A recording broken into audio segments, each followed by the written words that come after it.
Hi guys, welcome. This is the second part of my video on skin health. And if you guys haven't checked out the first part, I highly recommend that you do. I'll link it in the references below so you can find it nice and easy. But basically in that first part, I went through my own journey with my own skin health, the challenges that I've experienced, and then shared with you kind of, how I transitioned and where I'm at now. So if you're in any way curious, do check that out. It's not necessary for you to have watched that in order to get the full value of this video, but I just thought I'd let you know in case you weren't aware that there's also a part one. So what I'm going to do in this video is highlight the issues related to skin health and why it is that people experience various skin conditions. And then I'm going to answer some of your questions because you guys shared with me some of the things that are happening for you and coming up for you at the moment. So I'll kind of do a sort of a brief Q&A, and then I'll wrap up by sharing with you some of the techniques and tools that I use to help and promote my own skin health and to keep myself looking young and youthful, which I know is really important to a lot of you guys. And it's something that, our outer physical reflection is merely a reflection of our inner health, which is why skin health is so appreciated and desirable, because deep down you're speaking to people really about the state of your internal well-being. So let's crack things off by discussing a little bit about the physiology of the body and why it is that we develop various skin conditions. So, without really wanting to oversimplify things, but things are quite simple. Things often are, they appear complicated on the outside, but actually once you begin to understand how the body functions, the solutions and the root causes are very simple to point out and very simple to remedy, so long as you know what you're doing. So whether it's dry or oily skin, acne, eczema, psoriasis, alopecia, anything really to do with skin health, rashes, skin allergies, various sensitivities, eczema, whatever it is, boils, it's all down to internal health. So this whole concept that we have in our society at the moment, where it's all about advertising various lotions and potions and tonics to put on the skin. Yes, the skin is very absorptive and the skin does, take on whatever it is that we put on it, but that's not necessarily a good thing, because people are just caking themselves in creams, in makeup, and these are very toxic. So unless you're specifically buying a natural product, you're going to be putting a load of toxicity and chemicals onto your skin, which are only really going to exacerbate the problem. Things like steroid creams, they actually create more issues. By what they do is they push the underlying root cause even deeper. So it kind of acts like a plaster. And when you're putting steroid creams, and I discussed this actually in my previous video, because I used a steroid cream for some skin issues I was having, and it didn't help in the long term. It actually made things worse over time. But what's happening is that by suppressing the symptom, it just pushes the issue even deeper. And then when it comes up with, even more intensity. So there are basically several systems of the body that are closely related to skin health. The most vital of these is basically the job and the function of the kidneys and the adrenals, and then the role of the skin essentially acting as the third kidney in the body. So what does this mean? This means that in common sort of knowledge and the way that allopathic medicine is teaching the body to function, we are being taught that the blood acts as the carrier of both the food going directly to the cells and also as the vehicle for eliminating all of the cellular waste that is produced as a result of various cellular activities. In reality, this is a huge misunderstanding, and the real truth is that the blood acts as the kitchen of the cells and of the body, as it were, and then it's actually the lymphatic system that acts as the sewage, the means by which the cellular waste is eliminated from the body. So allopathic medicine has that completely wrong, hands down, and it only focuses on blood and blood work. And, you know, if ever anyone's unwell, or whenever I receive criticism from people, they say you should go and get your blood tests done. And the truth is that the blood is not a very accurate indicator of overall health. In fact, it's the lymphatic system and the health of the lymphatic system that will speak as to whether the individual concerned is healthy or not. And in terms of the volume of the fluids, the blood amounts for only 25% of the overall fluids of the body, whereas the lymph amounts for 75%. So if that doesn't say anything about its importance, I don't know what does. And whilst the blood is being pumped around the body by the heart, etc., the lungs also are very much involved in that. The lymphatic system doesn't have a pump, which is why it's super important that we move our body daily, that we undergo various practices and techniques, which I'll share with you later, in order to keep our lymph moving. We want to encourage movement of the lymph, because when the lymph becomes stagnant, it does not eliminate. So the kidneys act as the filtration of the lymphatic system. So all of the cellular waste that is eliminated into the lymphatic system, all of that acidity is eliminated via urine by the kidneys. And another super important aspect of this is sweating. So cellular waste is also eliminated through the skin via the process of sweating. A lot of people, because sweating is regulated by the thyroid, which is here in the throat, and the vast majority of people have either overactive or underactive thyroids, the outcome of this is that people are either not sweating enough or they're sweating too much. But in any event, if you're not sweating properly, then elimination isn't taking place through the skin either. And the pores can become clogged, and this is where a lot of skin issues can come up. So this is one of the main reasons, underactive or overactive thyroids causing skin problems due to lack of improper elimination via the skin. What also happens with the skin is that the kidneys, they're filtering the lymphatic system, and they're filtering out and eliminating all of the acidity from the lymphatic system, which comes out through the urine. So ideally, when you wee always in a toilet, I guess, but let's say you were to wee in a jar, just to observe the health and the state of your own urine. If you do this first thing in the morning, so after a period of dry fasting, as you've been sleeping, you haven't been consuming any liquids, so the first urination of the morning will be quite telling in terms of whether you're filtering or not. I've done some videos on this. I'll link them in the references below. So do check those out. But just briefly, you're going to see all sorts of colours, yellows, potentially even mustard coloured, sometimes even darker. And you're also, ideally, if you have kidney filtration, going to see sediment in your urine. And we've been conditioned to believe that that the urine should be clear, that unless your urine is clear, you are dehydrated. Again, allopathic medicine has got that completely wrong. It's incorrect advice.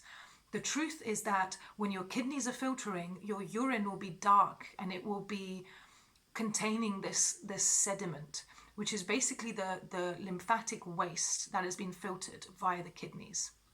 The problem is, for the vast majority of people, however, that their kidneys are not filtering. Why do the kidneys stop filtering? It's largely to do with adrenal fatigue. The adrenals are these little glands that sit right on top of the kidneys, and they produce a specific neurotransmitter that tells the kidneys to start filtering. So when the adrenals aren't functioning optimally, they're not producing enough neurotransmitters, and the kidneys are not filtering.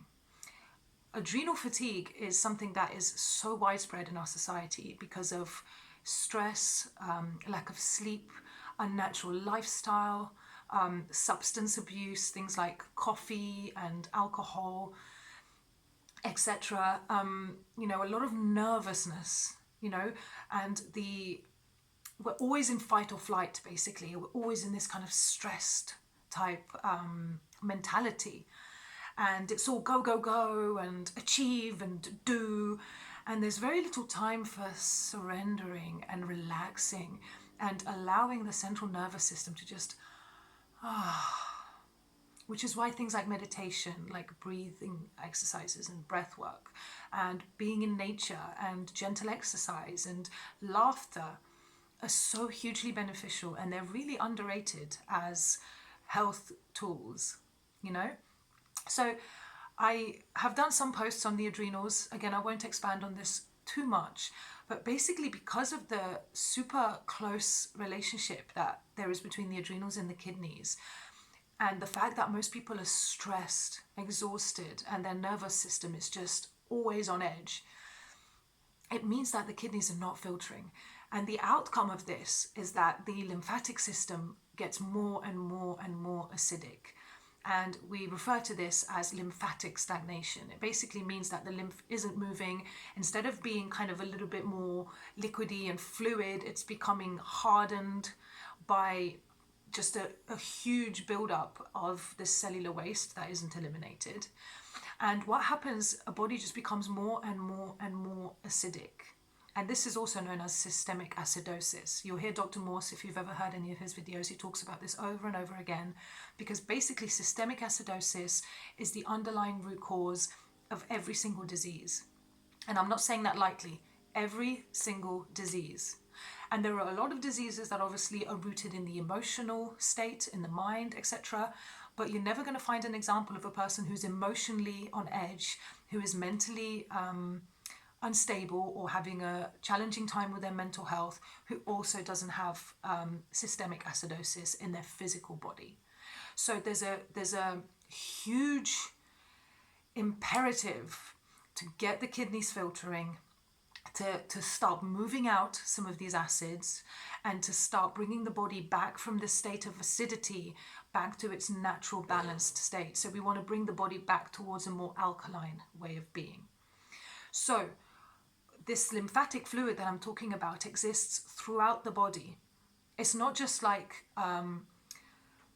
in the veins and the arteries like the blood is, or in the capillaries. Like, it's everywhere. It's surrounding all of the cells. It's the interstitial fluid. It's in so many different areas of the body. So if the lymphatic system is really acidic, then basically the whole of the body is and can be acidic. And as a result of the fact that the kidneys aren't filtering properly, what happens is that the skin, as the third kidney, basically picks up the slack and begins to eliminate these acids and these toxins that are just bursting out of the lymphatic system through the skin. And this is basically the underlying cause of all of the various skin ailments I've mentioned, as well as so many other things like tumors, like cancer, like autoimmune disease. Literally everything has its underlying root cause in systemic acidosis. Now, what can be done to assist the kidneys and the adrenals, and how do we get them to start filtering? How do we start clearing away the systemic acidosis? The most powerful and potent way to do this is through intermittent dry fasting. Because when the body is dry fasting, i.e. not taking on any liquids, the kidneys are not distracted from their main job of filtering the lymphatic system by having to constantly filter liquids. So again, we've been led to believe that the main job of the kidneys is to filter the liquids that we drink and make them into urine. This is not true. The kidneys do indeed filter liquids, but that is not their main job. Every time that you drink or eat and the kidneys have to filter all that stuff, they're basically distracted from their main job of filtering the lymphatic system. So the more time you can dedicate each day to allow your kidneys time to start taking this filtration process seriously and really doing it, the better. So really, ideally, you want to start intermittently dry fasting if you haven't already, at least 12 hours a day. This includes sleep. And most importantly, don't drink a couple of hours before bed, and don't drink ideally a couple of hours at least after you wake up. And then you're going to find these 12 hours become very effortless to you, and soon you can build that up to 13 hours, 14 hours, 16 hours. I now intermittently dry fast 16, maybe 18 hours a day. I just do it intuitively, but to me it's natural. If I were to be taking on more liquids, it would literally feel like I'm forcing myself to drink more than my body wants, more than what is comfortable and enjoyable to me. This wasn't the case 3 years ago when I started intermittently dry fasting. And you will find that the more you do it, the more effortless and easy it becomes, the more you start to feel the benefits. And equally, the intermittent dry fast is a great diagnostic tool of actually how dehydrated you are and how obstructed you are, and just how much acidity is in your system. Because if you're trying to do a dry fast, let's say you wanted to go for 18 hours, and by hour 14 or 15 you're really struggling, that's a sign that your body is not very healthy, that your body is chronically dehydrated. Because the more hydrated the body is at a cellular level, the more able it is to dry fast. So much like with food fasting, the healthier the body is, the longer it can go without food for days, right? And days, because it requires less of its energy from food, right? It takes it from the prana around it, from the air, from the sunshine, from our inner light, as it were. So I know that I'm covering a lot of processes right now, and I want to keep this as simple as I can and not overcomplicate matters. But since I've been talking about chronic dehydration, it's kind of a little bit counterintuitive to think that by intermittently dry fasting, or even doing some longer dry fasts, so I've done 2 7-day dry fasts now, and earlier this year in January I did what's called a cascade fast, and I did 15 days of dry fasting over the 30 days of the month of January. So I've got some experience of going quite deep with the dry fasting, but I'm by no means some kind of record holder. I know that Professor Spira, for instance, has done something like a 14 or a 15-day dry fast. I know that Gino from the Master Fast has done perhaps a similar type of time. And these are people who have dug really deep and who have really hydrated their body at a cellular level. And hydration has a lot to do with the adrenals. So, as I mentioned earlier, that there's such a linchpin for health and the overall health of the body. And the more you heal and build your adrenals, the more neurotransmitters they're going to produce, the more they're going to assist the body in becoming more balanced overall. And the less retention of water will happen in the body. Because the body, when it's very dehydrated, it's bloated, it's inflamed, and this is the result of acidosis. Another issue here as well with the adrenals is salt. Eating salt is hugely damaging for the adrenals, and the adrenals regulate electrolyte balance in the body and stuff like this. So if you're having quite intense salt cravings, this is a direct indicator that your adrenals need some help, need some assistance. And you're going to find that the more you build up your adrenals, the less you're going to want salt, the less you're going to be able to tolerate salt, and the more hydrated your body is going to be as a result, because salt is hugely dehydrating. I cannot overestimate just how damaging salt is to the body. And I actually have a little funny quote that I'm going to share with you guys now. It's from a wonderful book called Man's Higher Consciousness by Hilton Hotema. And again, I'll link that below because it's a really old school book. I think it was written in the 19th century. And it's copyright free, so it's available as a PDF online.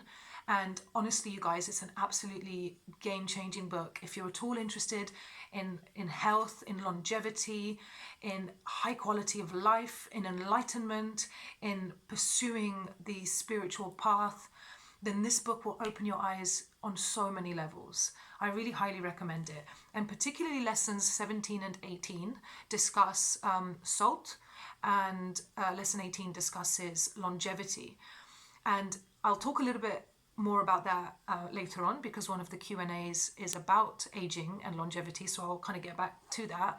But basically, Here is the little quote that I want to share with you about salt, and it is kind of funny, but it's so true. When I read it, I literally laughed out loud.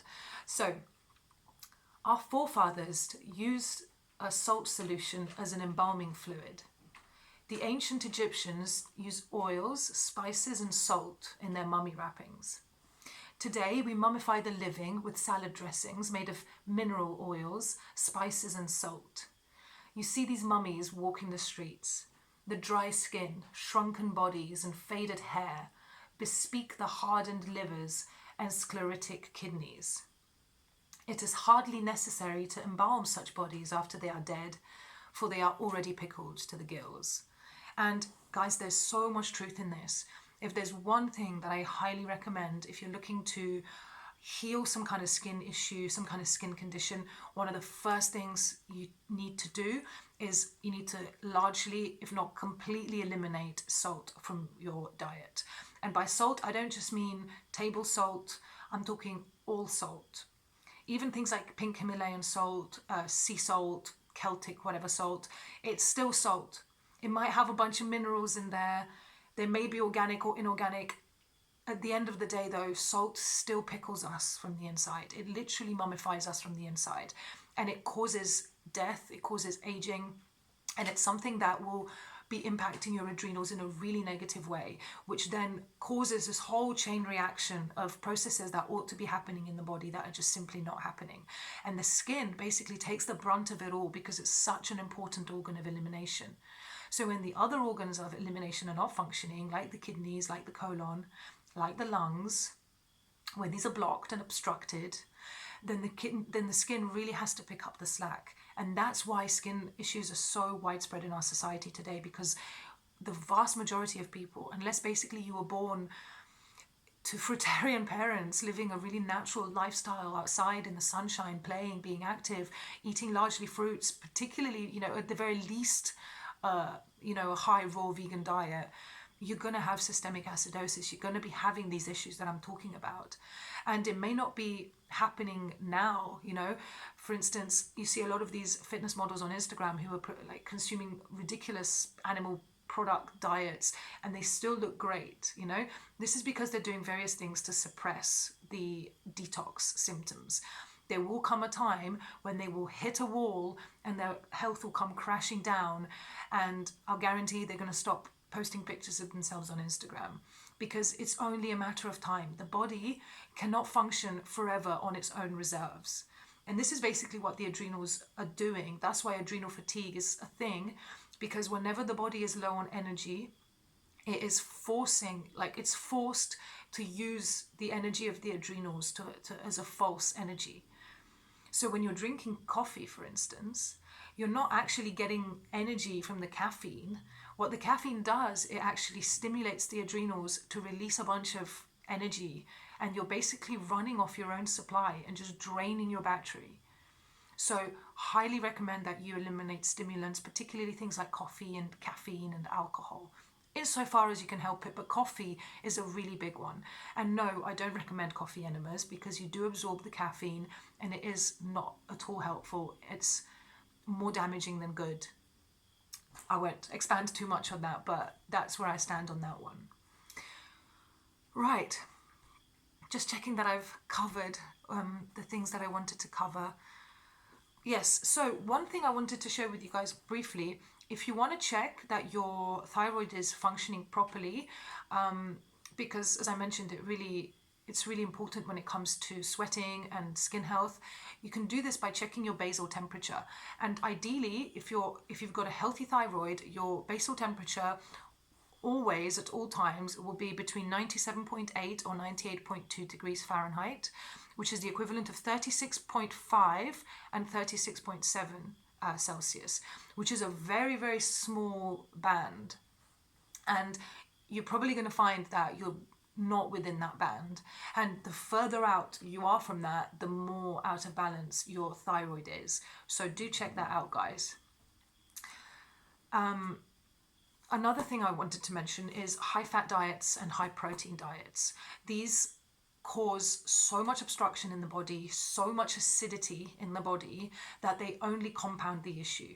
So if you're having skin problems, eliminating fat largely and eliminating high protein or anything with over protein sources. So basically all the animal products, dairy, etc., nuts and seeds, lentils and beans and pulses and stuff like that, and also the cruciferous vegetables. So we're talking here broccoli, kale, chard, cabbage, etc. They all come from one plant, the mustard plant, which was, and you know, they were only engineered within the last 150 years or so. They are man-made artificial foods, and they're far too high in protein. And something like broccoli is like, I don't know, 50% protein.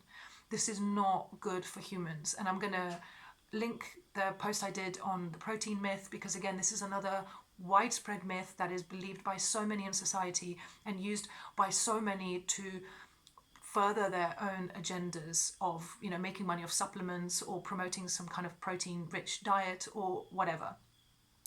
Pharmaceutical industry, all the use of pharmaceuticals, party drugs, etc.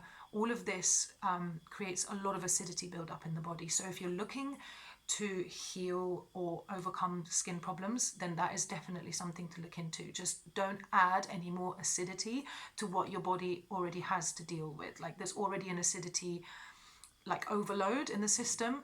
If you keep adding and adding and adding, you're only exacerbating the problem. Right, I think I've covered everything I wanted for that section. I'm now gonna quickly get through the questions that you guys shared with me. I won't spend too long on this because I don't want this video to be crazy long. So if there's anything specific that you want me to cover that you'd like me to expand on, just let me know. I'm more than happy to do that.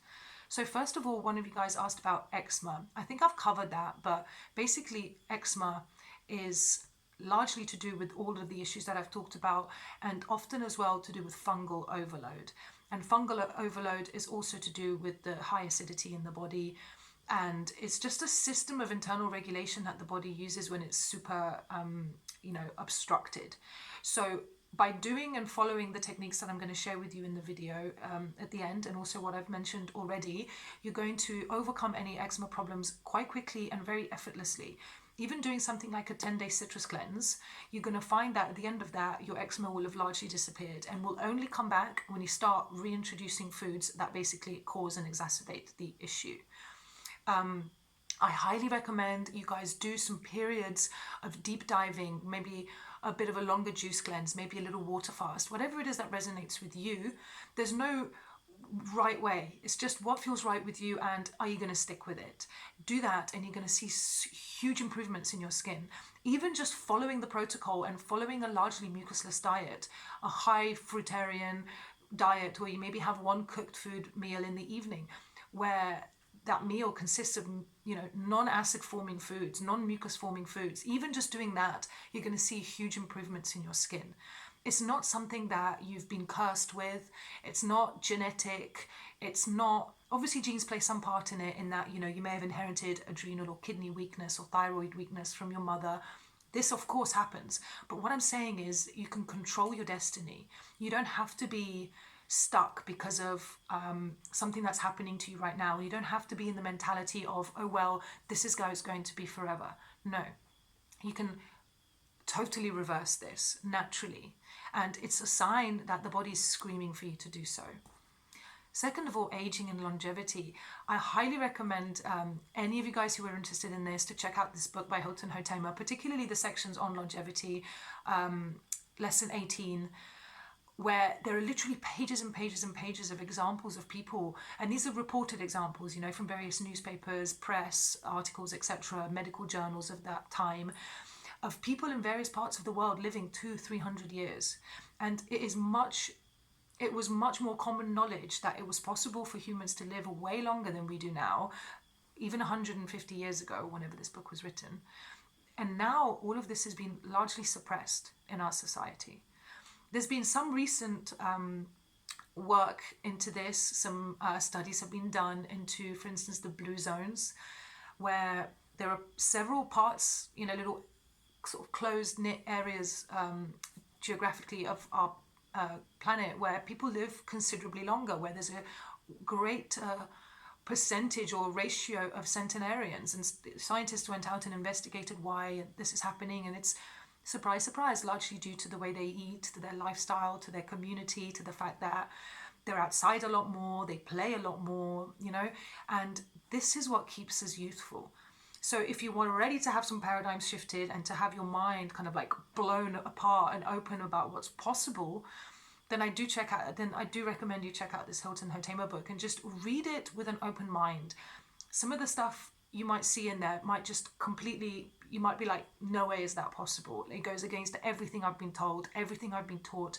But just read it and just process it and just let it sit with you before you make up your mind, before you judge, because sometimes things aren't as we think they are, because what we think is what we've been conditioned to think. And a lot of this journey is about waking up from the dream, waking up from the story. Like, even just yesterday or the day before, I was on Instagram and there's a really funny post about, these really old school smoking adverts where they were basically like saying, oh, all the doctors recommend Camels and all this kind of stuff. And even as recently as the 1950s, it was totally normal for the American Medical Association to literally endorse cigarettes. They were saying, you're going to become a great sportsman if you smoke these, like recommended by your doctor. Like, doctors haven't really changed that much since then. They're still largely in cahoots with various industries that stand to make shit tons of money. And I'm not saying that individual doctors are evil or stupid. Far from it. These are very intelligent, very loving, very self-sacrificial people who are in this because they really do want to help and heal others. But it's like a systemic issue whereby the whole education system is just completely messed up. So educate yourselves, guys.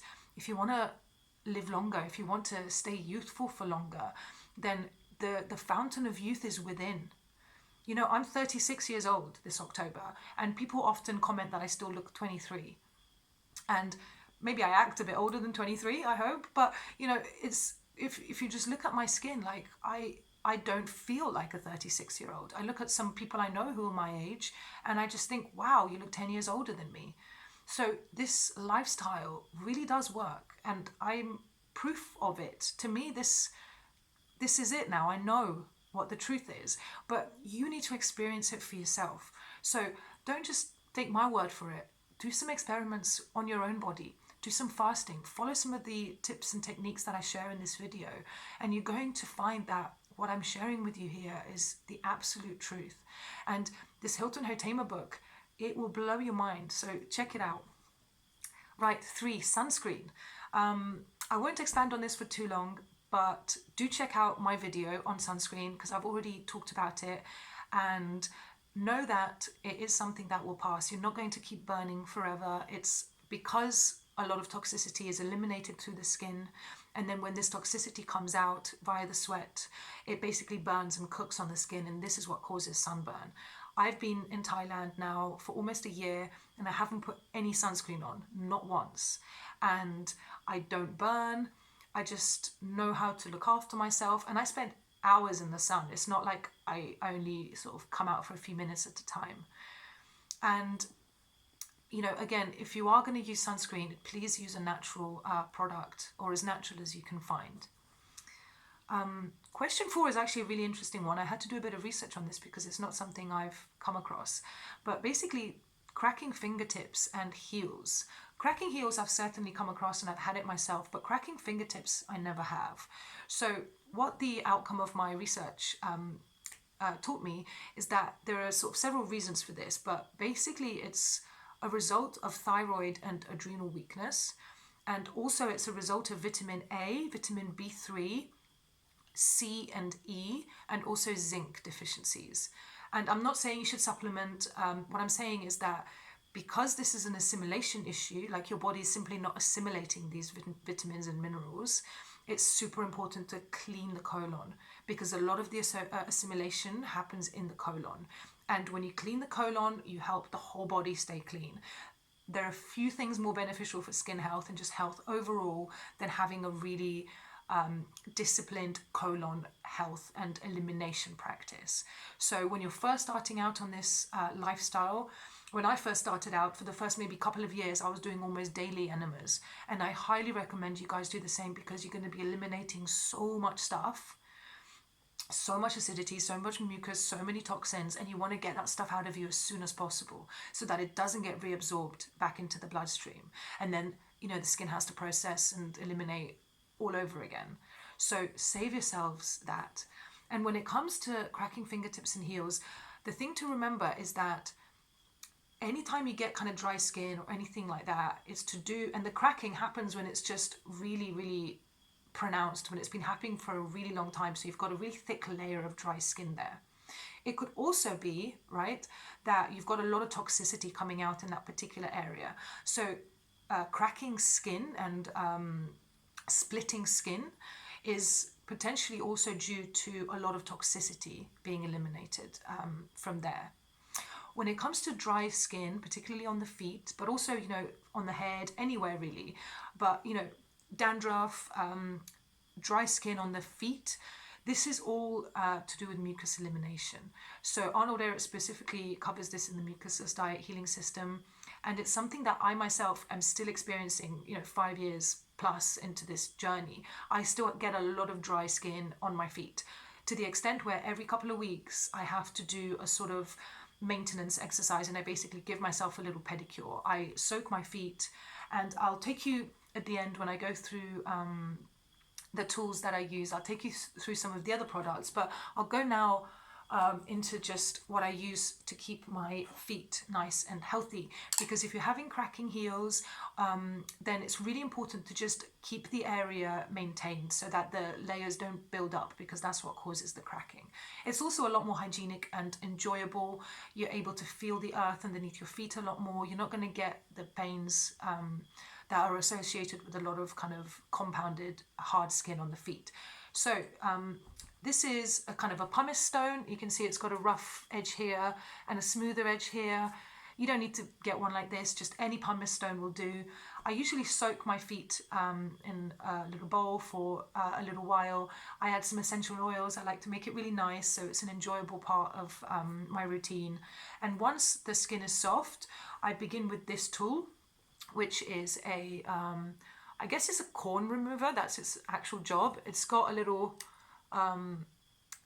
blade in there, and once the skin is moistened, it's very easy to just shave off like that, basically bits of the dry skin, and you'll see it because it will be white, whereas the rest of the skin that's still alive will be kind of a pinky color. Be very careful with these. That's my advice. It took me a couple of sessions to learn how to not give myself injuries. And I actually in the past used to just go to a lady who would do this for me, but now I've just kind of learned to do it myself. So I do recommend these. They're really, really good, but take it easy, guys. And then I go for round 2, which is basically the rough pumice stone first, and then the smooth one. And sometimes when I want to just quickly do something, I use this, which is basically like a nail file, but for hard skin on the feet. And the brand is Diamancel. I picked this up in Kuala Lumpur, so I'm not sure if it's available in the UK, but if you search for something like foot file or something like that, something should come up. And the really cool thing about this is that you can use it on wet skin if you want, but you can also use it on just normal regular dry skin, and it will just help file down some of that buildup of hard skin. So that's my advice, and it's something that I'm still dealing with a lot, because my body's choosing to eliminate a lot of mucus in this way. And every time I do, I'm very grateful. You know, I see all the hard skin that comes off, and I'm grateful that it's out of my body. And it's, sorry guys, I thought the video had gone off for a second. And it's something that I've almost learned to relish, because I used to almost dread having to do it, but now I just see it as an act of self-love and of self-care. And afterwards, you know, I moisturize my feet, I give myself a foot massage, a little reflexology massage, and it's just something for me that I do. And I encourage you to introduce a little routine like this into your life if you're having any kind of issues with dry skin or cracking heels or anything like this. Right, I'm now going to go through the tools that I recommend for skin health, and then show you just a few of the little products that I tend to use quite regularly right at the end. So hot and cold showers, and generally just this hot cold thing is really beneficial. So going to a sauna and just getting your body sweating, and ideally go to a sauna that's also got a plunge pool where you can go into a cold plunge pool, then back into the sauna, then back into the cold plunge pool. Ideally, I recommend just a regular sauna rather than an infrared sauna, because there are some emissions with infrared saunas. However, I do feel that if the infrared sauna is all you've got available, it's still way more beneficial than not sweating at all. So check yourselves into a kind of local spa as often as you can. I go almost every day to the sauna and plunge pool. We have one really close to us. We're very blessed here in Thailand. So I love it. I feel amazing afterwards, and it really gets the lymphatic system going, and you can feel it, like your whole body's like whoa, whoa, whoa. You know, it's amazing. And another thing is just exfoliation. Just exfoliate. Either using like a loofah type thing, or you can get these kind of scrubs that have, you know, little kind of grit in there that helps eliminate dead skin. Also exfoliate your face regularly. It's really important to A, help with the circulation, and B, just help remove the dead skin cells. Lymphatic drainage massage is also really beneficial, again, to just get the lymph moving and just help with clearing up some of that systemic acidosis. Also salt, I mentioned it earlier, not at all positive when taken internally, but the drying and dehydrating effects of salt can actually be very beneficial when it's used externally. So if you're having some problems with acne or really oily skin or boils, anything like this, applying salt water, or, you know, just going for a swim in the ocean if that's available to you, is really, really helpful. I highly recommend it. Soaking your feet in salt water can be helpful, and adding some salt to your baths and just lying in it can help remove some of the oils and help kind of dry out some of the skin if it's needed. I also highly recommend dry skin brushing, and here's my dry skin brush. I use it almost every day. Some days I'm not as disciplined as I could be, but if you're having any kind of lymphatic issues, any skin problems, then really do commit to doing this, ideally twice a day, both in the morning and evening. And I'm probably going to do a video on this at some point soon, kind of just expanding on the technique. But for now, just remember that what's really key when you do the dry skin brushing is that you brush towards the lymph nodes and towards the kidneys, not towards the heart. So the vast majority of websites and blogs and whatever online will recommend that you massage and brush towards the heart, because they're still under the misapprehension that it's the heart that's pumping the lymphatic system, whereas in fact that is simply not correct. So the lymph nodes are basically in the joints, in the armpits, in the neck, in the groinal area, behind the knees. That, you know, you can look online and find out some more detail on this, and I'll link a video below. There's a lady who I found who does a really thorough explanation of how to dry skin brush properly. But basically the way I do it is I start by kind of doing circular movements first, and then I do like long movements, long strokes. And here the lymph node I'm going for is the armpit, so I'm stroking always towards the armpit. And then when you're going and doing the back, always brush downwards towards the kidneys. And then when you're brushing from the thighs and the bottom, you're always brushing upwards towards the kidneys. So really key. What I also have here, which is not very often mentioned or discussed, is a face dry skin brush. And the bristles of this are a lot softer than this one, which is kind of, I think this one's made of cactus. Quite rough, you can hear.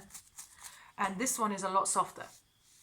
And I do it like this on the forehead, circular as well. I do the cheeks, I do the nose, under here. And all in all, I probably spend about 2 or 3 minutes face brushing, and then probably 5 to 7 minutes skin brushing every day. And if you can do this twice a day, probably don't do the face twice, but the body you can definitely do twice. And particularly when you're in a process of detox. So if you're doing some kind of cleanse, if you're doing some kind of fast, then it's really time to help assisting the body with this. So that's a really important thing to bear in mind. It really has a really, really tremendous impact. And it's also really beneficial for cellulite because it just keeps everything moving and provides circulation. Also really good for exfoliation. So it's another method of helping get rid of some of those skin cells, the dead skin cells. Which brings me to the last two products that I want to share with you. And these are both from beautifulonraw.com. Also this face brush is, and again, I'll link them in the references below. And I'm not affiliated with them at all, but she's a wonderful lady, Tanya Zavasta. She's a Russian lady, and she's the first dry fasting practitioner I ever came across. So it was her book, Quantum Eating, where I first discovered dry fasting about 3 or 4 years ago. And she looks amazing for her age. I think she's in her 50s now, maybe even 60s. I can't remember exactly, but she still looks great. She's got beautiful skin, really youthful appearance, and she intermittently dry fasts every day. She's been raw vegan for a very long time and focuses largely on a liquid diet. And her shop is really good, you guys. It's got loads of helpful and useful little products. And these two are the ones that I really swear by. And it's called a Rejuva roll.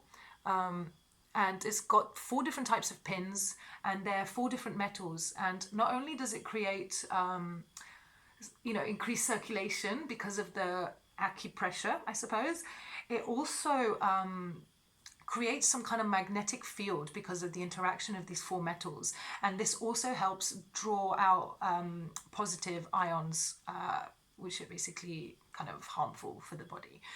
And then I probably do this for about 5 minutes on my face and on my neck. And I also use this on my scalp. So I recommended it in my hair health and scalp health video. If you guys haven't seen that, I'll link that below as well. And then this is basically a smaller version of that, just for under the eyes.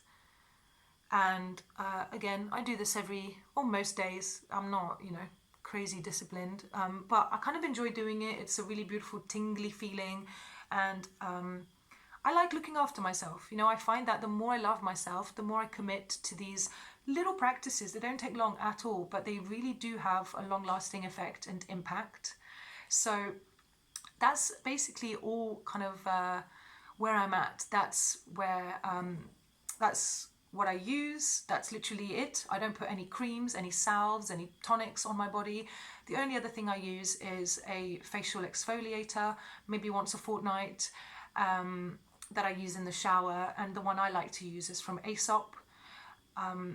And it's kind of a sort of natural thing. It doesn't have any parabens or anything in there. And it's a brand that I do like. They use lots of essential oils. They smell beautiful. And really, aside from that, I don't do any other things. I don't have a beauty routine. I don't wash my hair with anything other than water. I don't put anything on my skin. I don't wear any makeup. Maybe for a wedding or a really special event, once or twice a year, I might put on some vegan natural lipstick or something. But generally speaking, I just don't need makeup. I don't enjoy putting it on. I can't really be bothered anymore. And honestly, ladies, every single guy who I've been with, romantically involved with, has shared with me, that not every single guy, my last 2, so Toby and my previous boyfriend, who I was with for 5 years, both shared with me that they much prefer me without makeup. And they weren't doing it in some kind of weird, controlling way. They were just being honest. And, we, as women, and increasingly more so with guys as well, are being told to put on a mask, to cover ourselves, to augment ourselves, to change ourselves. And actually the reality is that beauty comes from within. It's the internal health of your body reflecting and radiating outwards through your skin, through the clarity of your eyes, through the kindness of your actions, through the compassion that you demonstrate towards other people, towards animals, towards nature. This is true beauty. And spending all this time and money and effort on beautifying ourselves externally without really addressing the internal issue is, I think, the biggest blind spot that society has when it comes to beauty and skin health. So I'm going to wrap it up there. Thank you so much, you guys, for watching. It's been a really long video, potentially my longest video yet, but there was just so much I wanted to cover, and I know there's a lot of information in here. So thank you for watching all the way through the end. I'm more than happy to expand on any of the topics that I've covered. So just let me know, and yeah, have a beautiful and blessed day, and look after yourselves, look after your skin, and love the skin you're in, because your body really truly is your divine vessel for being on this plane of existence that we're currently in, and it's a magical gift. So love that skin of yours. Give yourself the gift of dry skin brushing. Give yourself the gift of true cellular hydration, and educate yourselves on how to be healthy in a truly authentic and natural way. Thanks, guys. I love you all.